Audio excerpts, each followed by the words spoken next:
Today we will see topic energy density. Okay.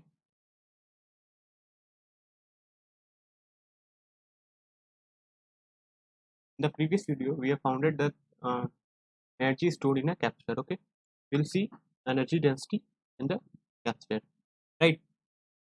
So we have a capacitor, parallel plate capacitor having charge Q. Okay. This is minus charge Q. Right. Electric field between them will be in this direction.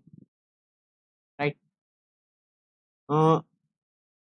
Now this distance is D and area is A. Okay.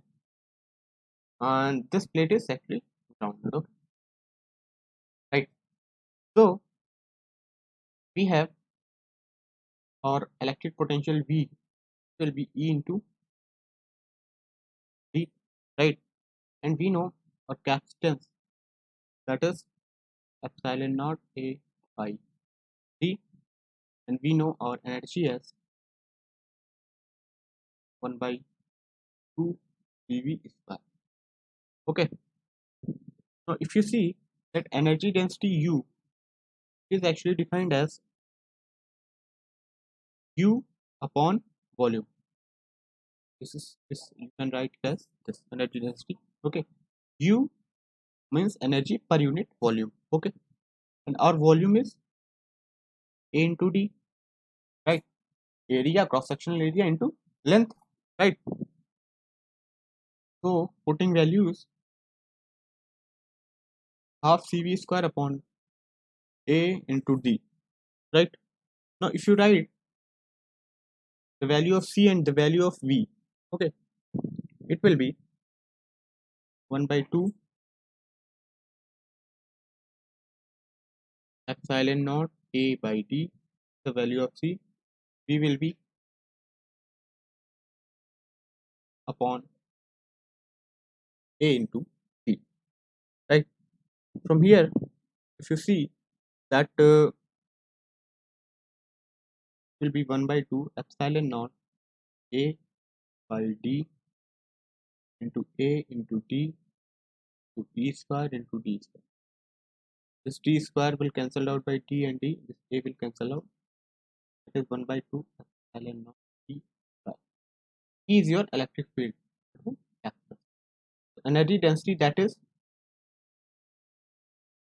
in parallel plate charge captured, energy density will be 1 by 2 epsilon naught into E square. Okay. And one more thing about this result, that this result is true for any uniform electric field configuration. Okay. Not a any uniform configuration of electric field can be there. Okay. And this result will be valid for that. Okay. So this was our energy density. The next thing that we'll find force between plates of capacitor. Okay.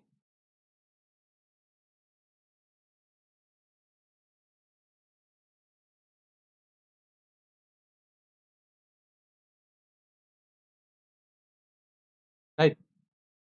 Both plates are charged. Okay. Yeah, I'll draw it again.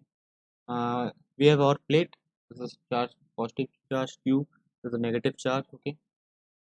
Electric field is in this direction, and our medium is air. Right. This area is A, and this distance is B. Okay. Now, electric field due to the positive charge. Okay. At the side of negative plate, that will be sigma upon 2 epsilon naught. Right. Due to this charge. Okay. Here electric field, it will be sigma upon 2 epsilon naught in this direction, right? Now force on negative plate means electric field due to this plate at this point will be sigma by 2 epsilon naught, right? So if you see on a larger perspective that this plate having charge minus q, it is kept in electric field. Okay, so this will experience some force, so that force on negative plate, it will be q into E, and we have our charge q. E is sigma upon 2 epsilon naught. So this can be written as q to q upon A 2 silent knot. Okay, so this can be written as Q square upon 2A silent knot is force Q square upon 2A. This is the force between plates of the capacitor. Okay, so yeah, that's all. From the next videos, we'll be studying different types of capacitor, spherical capacitor, cylindrical capacitor, and we'll finding their capacitance. Okay.